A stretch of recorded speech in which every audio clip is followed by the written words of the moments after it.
अस्सलाम वालेकुम, hello and welcome to sports room. मैं हूं आपका मेज़बान नजीबुल हसनैन और प्रोग्राम की शुरुआत करते हैं आज की ताज़ा खबर से। हॉकी के हवाले से पाकिस्तान हॉकी टीम को एशिया कप में शिरकत से नहीं रोका जाएगा, ये भारतीय मीडिया का दावा है। पाकिस्तान और भारत के दरमियान हालिया जंग के बाद ये खेलों का पहला मुकाबला होगा। इस पर हम बात करेंगे। Our sports correspondent Shahid Hashmi साहब हमारे साथ हैं।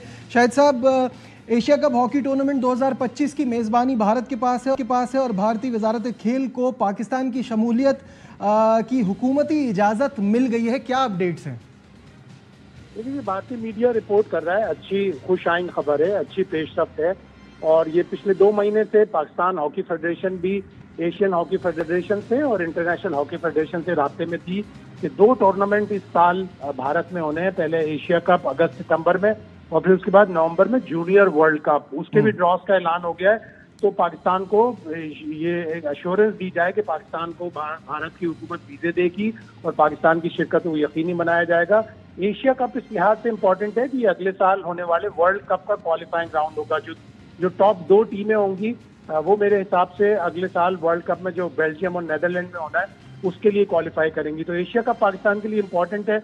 और अब ये खबर के हॉकी इंडिया को उनकी गवर्नमेंट से, यानी उनकी यूनियन होम मिनिस्ट्री से और मिनिस्ट्री ऑफ एक्सटर्नल अफेयर से इजाजत मिल चुकी है कि पाकिस्तान को दौरा करने के लिए बुलाया जाए और उनको ना रोका जाए। पाकिस्तान हॉकी फेडरेशन ने इस खबर को अच्छी खुशाइन खबर करार दिया है, लेकिन साथ ही साथ ये भी कहा है कि हमारा दौरा हुकूमती इजाजत से मशरूत होगा, जो कि यकीनन पाकिस्तान की हुकूमत दे देगी। पाकिस्तान ने कभी भी खेलों और सियासत को एक साथ कभी भी नहीं। लेकिन शाहिद साहब, जो ये पिछली बार पूरा सिनेरियो हुआ था एशिया कप क्रिकेट को लेके, जिसके बाद ये फैसला हुआ था कि हम भी नहीं जाएंगे, वो अगर नहीं आ रहे, फिर चैंपियंस ट्रॉफी वाले में भी यही सारा सिनेरियो बना रहा था, तो क्या उसके बाद हमारा जाने के भी चांसेस बन रहे हैं? बिल्कुल बनेंगे, इसलिए कि जैसे मैंने कहा ना आपको कि पाकिस्तान की हुकूमत में, पाकिस्तान की जो भी हुकूमत होती है, चाहे वो पिछली हुकूमत हो, उससे पिछली हुकूमत हो, पाकिस्तान ने कभी भी खेलों को सियासत में मुलव्विस नहीं किया। पाकिस्तान ने जब हमारे साबिक वजीर खारजा और अब पीपल्स पार्टी के जो चेयरमैन है बिलावल भुट्टो जब इंडिया गए थे, उस वक्त भी उन्होंने कहा था कि हम कभी भी खेलों को सियासत के साथ मुलव्विस नहीं करेंगे, एक साथ नहीं रखेंगे। और 2023 के वर्ल्ड कप में पाकिस्तान की क्रिकेट टीम गई भी थी, बावजूद इसके कि इतनी धमकियां थी, बावजूद इसके कि तनाव था उस वक्त भी। तो पाकिस्तान की हुकूमत तो इजाजत देती है और खेलों के रवाबित बहाल रहने चाहिए। जाहिर है इंटरनेशनल इवेंट है, इसमें अगर भारत को मेजबानी मिली है तो उसको ये एश्योरेंस देनी पड़ेगी उस इंटरनेशनल फेडरेशन को कि आप पाकिस्तानी खिलाड़ियों को वीजे भी देंगे और उनकी शिरकत को, उनकी सिक्योरिटी को यकीनी बनाएंगे। शाहिद साहब, इसके सर्कमस्टांसेस क्रिकेट पे कैसे आएंगे? क्योंकि एशिया कप में भी ये डेट्स तो आ गई हैं सामने, लेकिन अभी सबको इस बात पे थोड़ी हैरानगी है कि जिस तरह का सेंटिमेंट हिंदुस्तान में है, क्या वो पाकिस्तान के साथ क्रिकेट खेलेंगे? तो ये वाली चीज़ें सामने आने से क्रिकेट पे क्या असर पड़ रहा है? ये क्रिकेट के लिए भी मेरे हिसाब से अच्छी पेशरफ्त है। और जिस तरह इंडियन मीडिया ही ज्यादा ये खबरें दे रहा है कि 7 सितंबर को या 14 सितंबर को या 21 सितंबर को पाक भारत के मैचेस हो सकते हैं, मुख्तलिफ वो डेट्स दे रहे हैं और ये पेशरफ्त अच्छी है।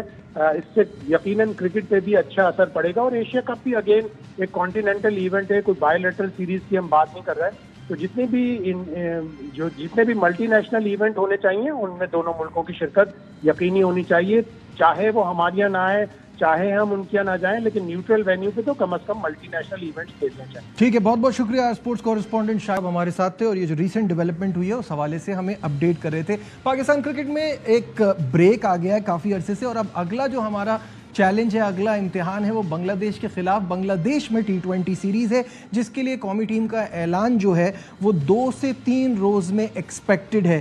कैंप 8 जुलाई को कराची में लगेगा और 16 जुलाई को टीम इस दौरे के लिए रवाना होगी।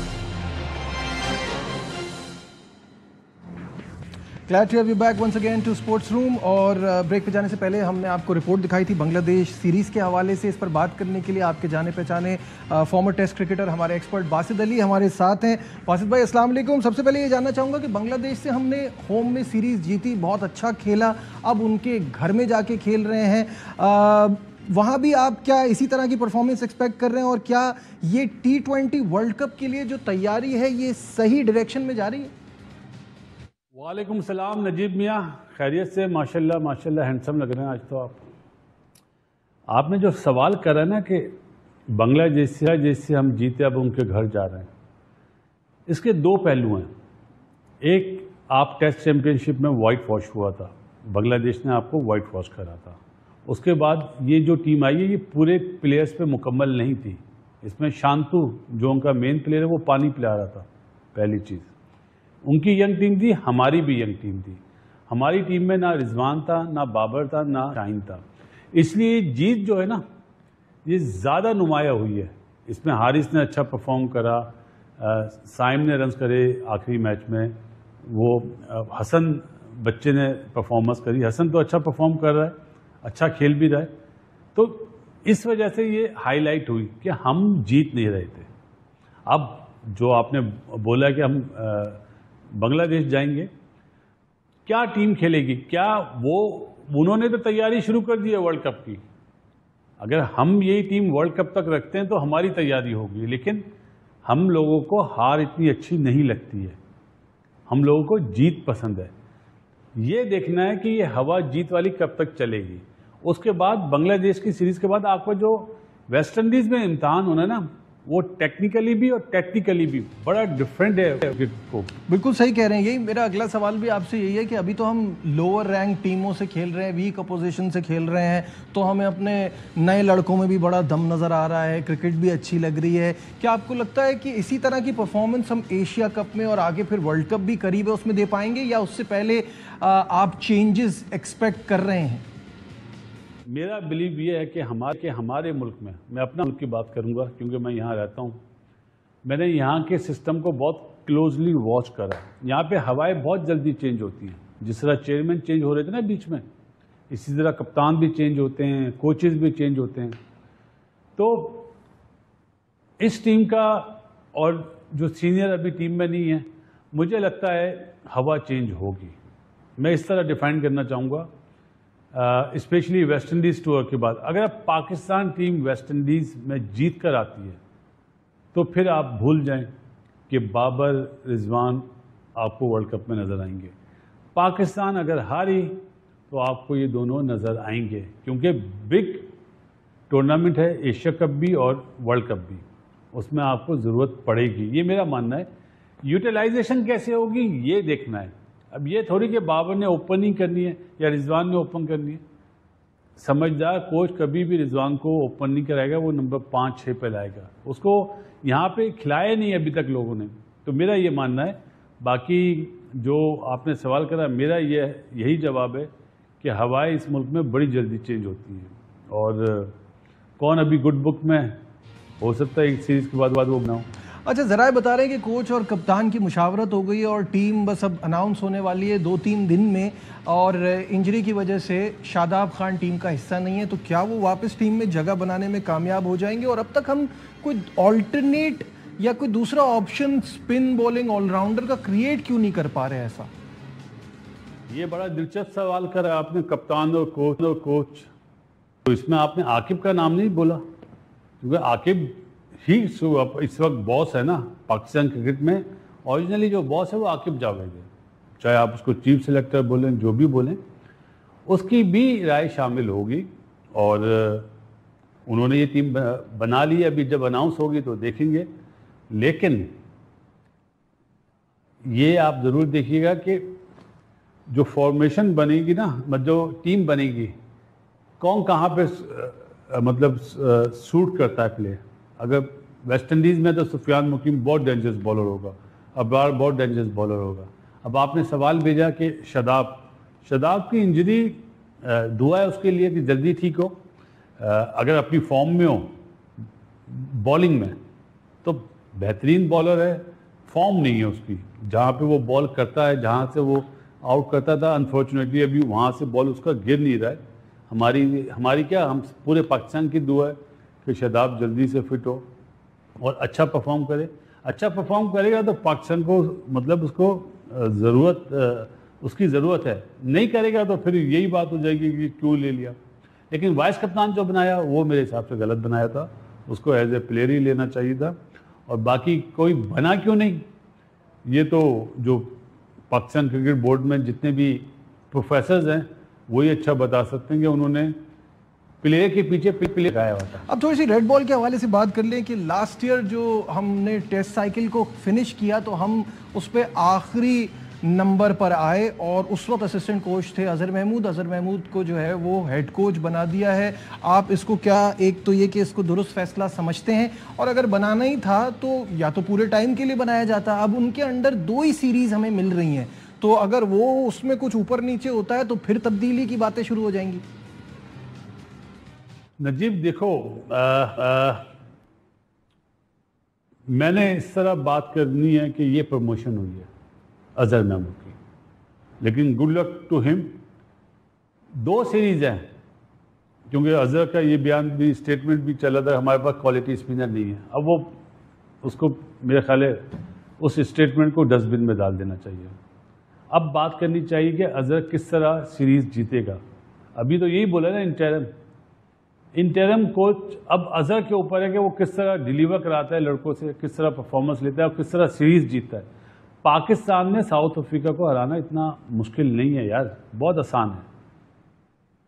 आप में गट्स होने चाहिए, आपकी प्लानिंग होनी चाहिए कि किस तरह हम इन्हें आराम से मेरे हिसाब से आराम से हराना चाहिए, चाहे वो WTC फाइनल जीते हुए। अजहर अगर ये सीरीज जीता है तो वो मतलब लंबा चला जाएगा, फिर वो 2027 तक रहेगा। हाँ, अगर वो हारता है तो उसकी अपनी बेवकूफ़ी होगी, सही है। और जहाँ तक बात है कि सही लगा गलत लगा, अब ये चैप्टर क्लोज हो जाना चाहिए। सबको पता है कौन किस तरह आता है यार। हवाएं, मैंने बोला ना पहले का, हवाएं किस तरफ चलती हैं, किस तरह चेंज होती हैं। गिलेस्पी आया अपना, वो साउथ अफ्रीकन क्या नाम था उसका, गैरी क्रिस्टन आया, हवाएं चेंज हुई, फौरन चले गए। ऐसे ही हुआ ना। तो यहाँ पे भी हवाओं का मसला है यार। हवा कभी ऐसे जाती है, कभी ऐसे जाती है। जो हवा के रुख में यस्सर वो कामयाब रहता भाई। बासित भाई, पहले तो खबरें चल रही थी ना कि मिसबाह उल हक को रेड बॉल का हेड कोच बनाया जाएगा, और आपने तो ये भी कहा था कि उनकी तरफ क्योंकि सलमान अली आगा का वोट नहीं है, वोट उनका जो है वो अजहर महमूद की तरफ है, ये हो सकता है। लेकिन मिसबाह उल हक के करीबी ज़राए बता रहे हैं कि उनसे तो कोई रब्ता ही नहीं हुआ। इस पर क्या कहेंगे?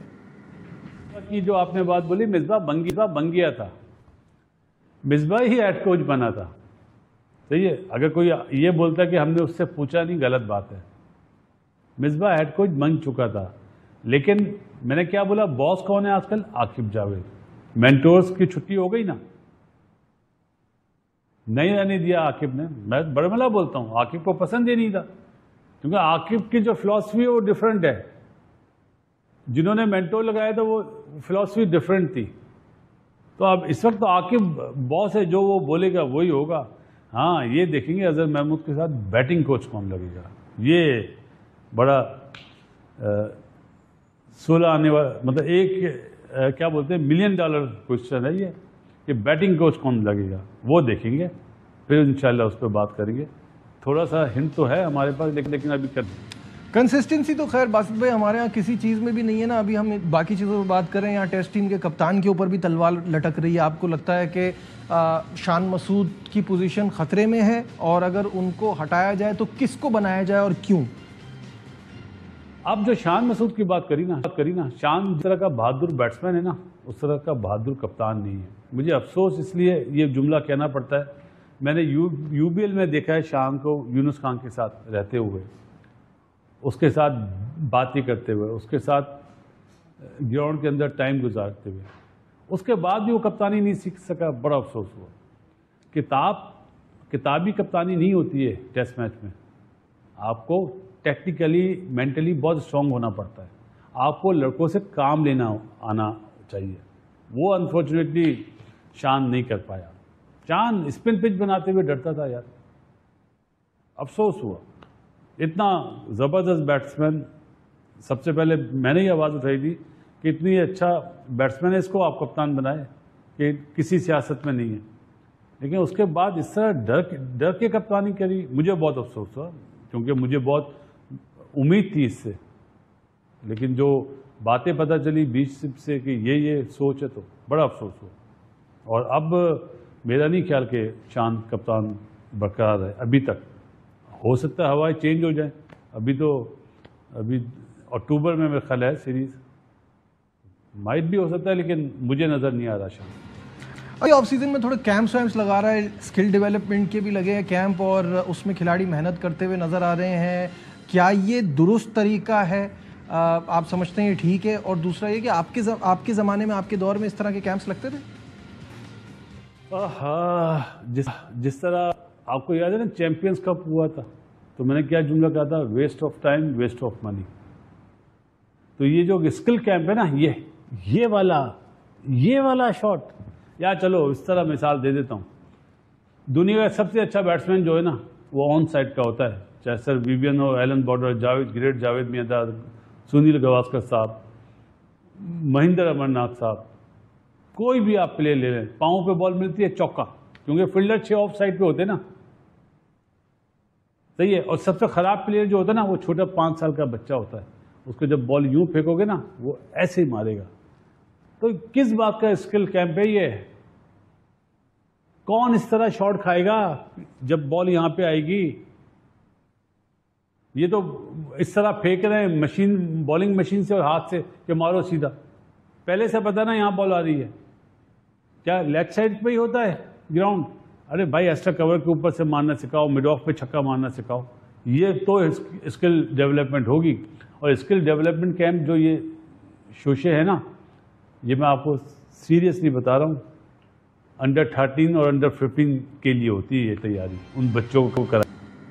अच्छा खैर, आगे बढ़ते हैं, मुझे बताइए कि आईसीसी के जो नए कवानीन हैं उनको कैसा देखते हैं, और क्या इससे वाइट बॉल क्रिकेट में कुछ तब्दीली आएगी, कुछ मुतासिर होगी इससे? नजीब, आईसीसी के कवानीन, सच्ची बात है, वाइट बॉल में जो ये है ना, दूसरी नई बॉल अब नहीं होगी 34 ओवर के बाद, फास्ट बॉलर को फायदा होगा और आपको अब रिवर्स स्विंग नजर आएगी 100%। आपको रिवर्स स्विंग बॉल को लुकआफ्टर करना आना चाहिए। भाई इतना जुमला बोलूंगा यार, ज़्यादा बात बोलूंगा तो बड़ी बड़ी ब्रेकिंग न्यूज़ चल जाएंगी।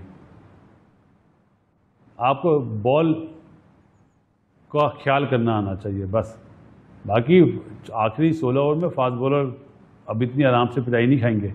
हाँ, स्पिनर के लिए बॉलिंग करना मुश्किल हो जाएगा क्योंकि उन्हें पहले करनी पड़ेगी। बाद में भी जो अच्छे स्पिनर हैं, स्पेशलिस्ट हैं, अब्रार हो गया, सुफियान हो गया, या जडेजा हो गया, कुलदीप हो गया, इसी तरह पता नहीं मोइन अली है या नहीं, वो जो जंपा उनके लिए आसानी होगी। बाकी जो स्पिनर होगा जो ब्रेक करना जानता होगा उसके लिए फ़ायदा होगा। जो नॉर्मल बॉलर होगा ना, जो पार्ट टाइमर, उनके लिए ये फ़ायदा नहीं होगा, लेकिन फास्ट बॉल फ़ायदा होगा। अच्छा, चलते चलते थोड़ी सी बात इसकी भी कर लेते हैं कि इंग्लैंड और इंडिया का मैच जारी है। इंडिया ने 430 अब से कुछ देर पहले तक बना लिए, 6 खिलाड़ी आउट हैं और 177 पे शुभमन गिल खेल रहे हैं। बैक टू बैक दूसरी सेंचुरी है एज कैप्टन। शुभमन की कप्तानी को कैसा देख रहे हैं, और क्या इंग्लैंड के खिलाफ कमबैक करने की सलाहियत रखती है ये इंडियन टीम की? कितना बड़ा चैलेंज होगा उनके लिए? बात है गिल की, मुझे नहीं लगता गिल की सीरीज इतनी अच्छी होगी। बैटिंग की वजह से नहीं बोल रहा, वो भी टैक्टिकली इतना अच्छा कप्तान नहीं है, या तो अभी पहली सीरीज है शायद नजर नहीं आ रहा। उसको बोल्ड फैसले करने पड़ेंगे, जो वो चाह रहा है वो करवाना पड़ेगा। कप्तानी बोलते किसको यार, अपने फैसले से आउट कराना पड़ेगा तो कप्तान बनता है। ऐसे थोड़ी, हमने तो मुश्ताक मोहम्मद साहब की, ग्रेट जावेद मियांदाद की, अपना मलिक साहब के साथ तो खेले, यूनुस खान को देखा है। हफीज़ बहुत अच्छा कप्तान था, अपने फैसले से आउट कराता था, तो उनकी कप्तानी देखी है हमने। तो इसलिए अभी गिल को बहुत लंबा रास्ता चाहिए, पता नहीं रहता भी है या नहीं, क्योंकि हमारे एशिया में आपको पता है ना, हारने के बाद फ़ौरन छुट्टी हो जाती है। लेकिन पहली सीरीज़ है, बैटिंग में तो पहले टेस्ट मैच में बड़ा अच्छा परफॉर्म करा है, फिर देखेंगे आगे से टेस्ट सीरीज़ है भी तो रही ना, अब तो वाइट बॉल ही ज़्यादा होगी, लेट क्या होता है। ठीक है, बहुत बहुत शुक्रिया। बासित अली साहब हमारे साथ ऑनलाइन थे और तमाम चीज़ों पे अपना ओपिनियन दे रहे थे। बहुत बहुत शुक्रिया बासित भाई का वक्त देने का। और चलते चलते कल वनडे सीरीज़ का श्रीलंका और बांग्लादेश के दरमियान पहला मैच हुआ कोलंबो में, और व्हाट अ गेम। मतलब वो क्या देखा समझ में नहीं आया। 100 पर 1 विकेट गिरी हुई थी, 105 पर 8 खिलाड़ी आउट। बांग्लादेश ने पता नहीं क्या क्रिकेट खेली, 245 का टारगेट था जो कि आजकल की मॉडर्न डे क्रिकेट में बड़ी मामूली सी बात है। 77 रन से शिकस्त का सामना करना पड़ा इस कोलैप्स के बाद। आज के प्रोग्राम में बस इतना ही। दीजिए अपने मेज़बान नजीबुल हसनैन को इजाज़त। अपना बहुत ख्याल रखिए। अल्लाह हाफिज़।